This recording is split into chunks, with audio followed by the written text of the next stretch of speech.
Hello everyone, welcome back to my channel. I'm Bill. We're going to talk about Dungeon Crawl Classics today.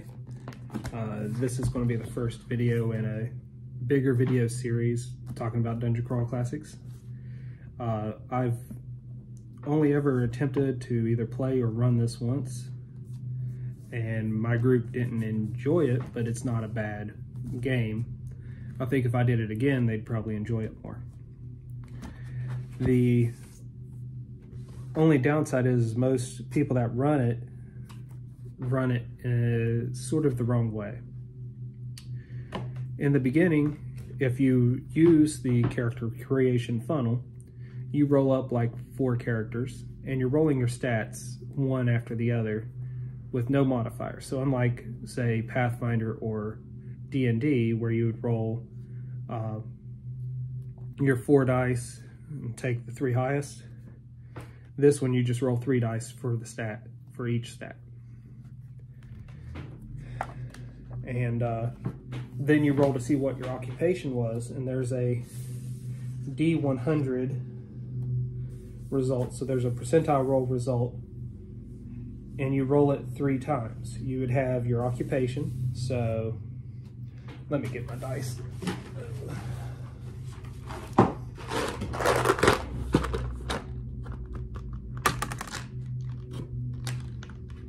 So I rolled a 41. My occupation for this one character would be a farmer. Now, what does he start with?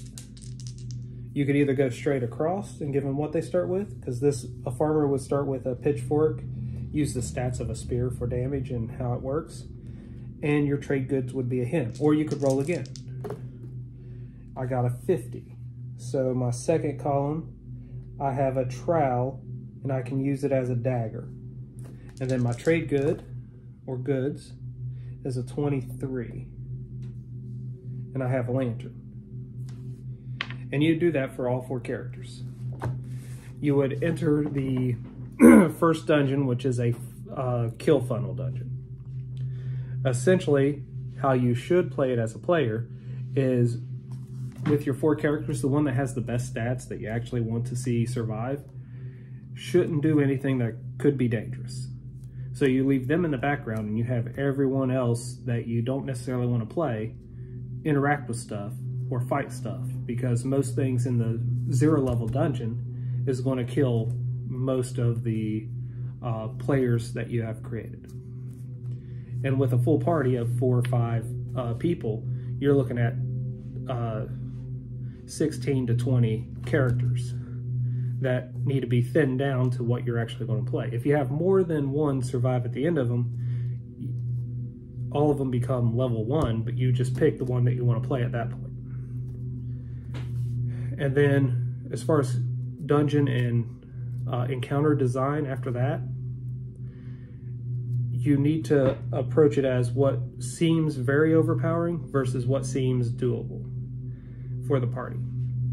Dice will always act against the party, and it will always act for the party. So the dice is the random result.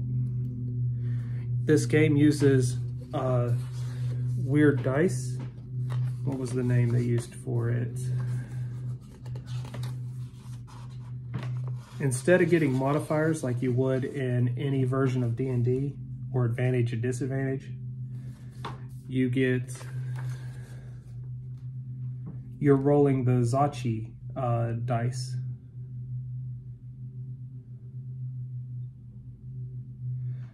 So you have your standard D20 dice, your D4, D6, D8, D10, D12, D20. And then for Dungeon Crawl Classics, you also need a D3, a D5, a D7, a D14, a D16, a D24, a D30. And D percentile, which you would already have from the D&D set.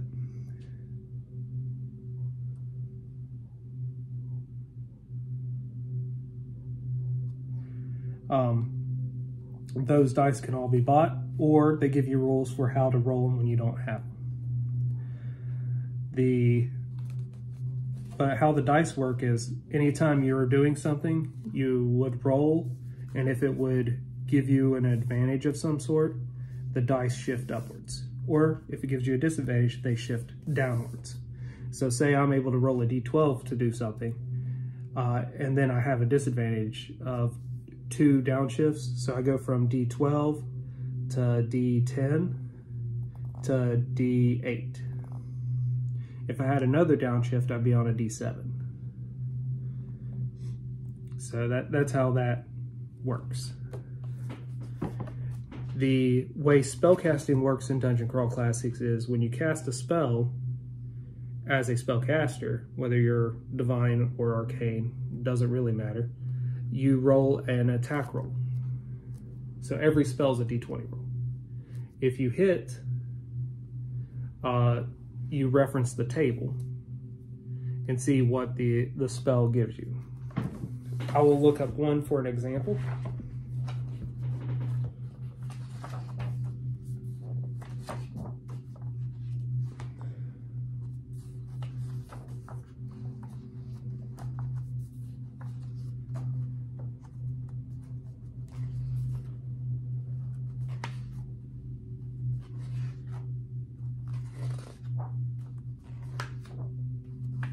I'm trying to pick one that is familiar to D&D and Pathfinder players.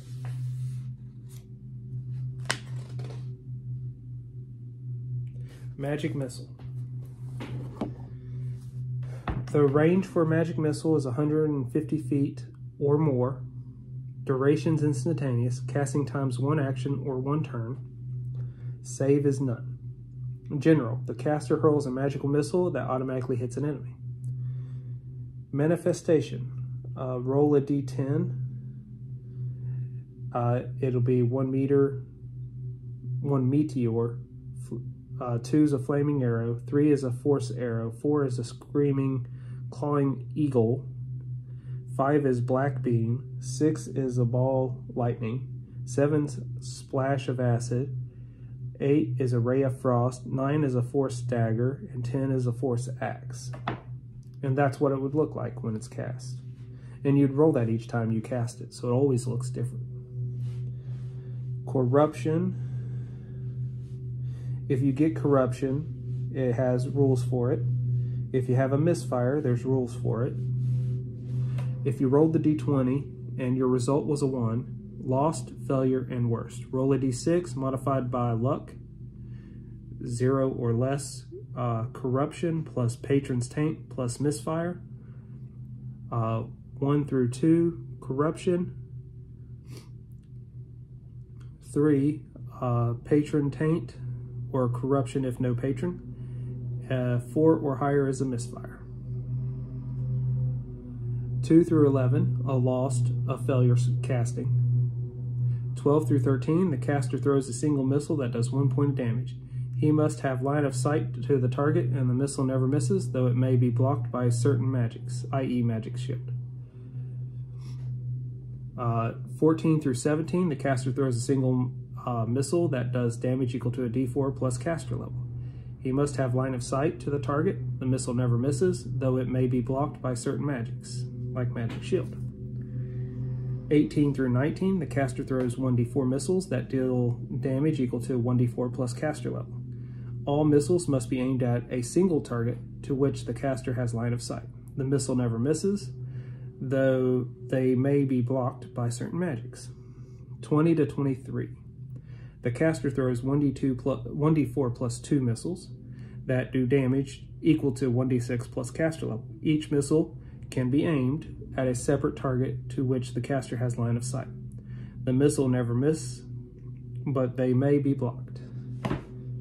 24 to 27. The caster throws a single powerful missile that does damage equal to 4d12 plus caster level. The missile must be aimed at a single target to which the caster has line of sight, at a maximum range of 1,000 feet. The missile never misses, though it may be blocked. 28 through 29. The caster throws 1d6 plus 3 missiles that do damage equal to 1d8 plus caster level. Each missile can be aimed at a single target at any range, as long as the caster has line of sight. The missiles never miss, though they may be blocked by certain magics. 30 to 31. The caster throws 2d6 plus 1 missiles that each do damage equal to 1d8 plus caster level. Each missile can be aimed at a separate target. Range is line of sight, regardless of whether the direct path exists. The caster may launch a magic missile through a crystal ball or other scrying device. These missiles have limited ability to defy magic shield and other protections. Compare this spell check against the spell check used to create magic shield. If the magic missile check is higher, the magic shield has only a 50% chance of absorbing the missiles. Roll individually for each missile. Any missiles that make it through do damage equal to 1d8 plus caster level, as noted above. 32 or higher. The caster throws 3d4 plus 2 missiles that each do damage equal to 1d10 plus caster level. He may direct these missiles individually as a single action, or he may direct them all at a single target that is not present or visible, provided he has specific knowledge of the target. In this case, the caster must have a physical memento of the target, hair, fingernail, vial of blood, etc., and spend one turn concentrating to cast the spell. Then continue concentrating as the missile seeks their target. These missiles seek out this target even if it is concealed or invisible, though they have a maximum range of 100 miles. The missiles turn, curve, retrace their route, and make every effort to reach the target. Although they cannot cross planes, the missiles can travel up to 10 miles per second provided no obstacles are present. But speed is much lower if, for example, they must navigate underground caverns. Provided a direct route exists, the missiles strike the target unerringly. And that's the example of the magic missile. And each of the spells listed are listed by level, then in alphabetical order, and then broken down much like that. Well, that's our little intro to Dungeon Crawl Classics. Not as organized as I was expecting, but I didn't put a lot of thought onto how I was going to organize this. So if you have any questions, put them in the comments below. Next, I'll actually go over creating a 0 level character, and we'll do it on camera. And that way you'd get a feel for how that's done and how fast that works. So until we all game again, guys.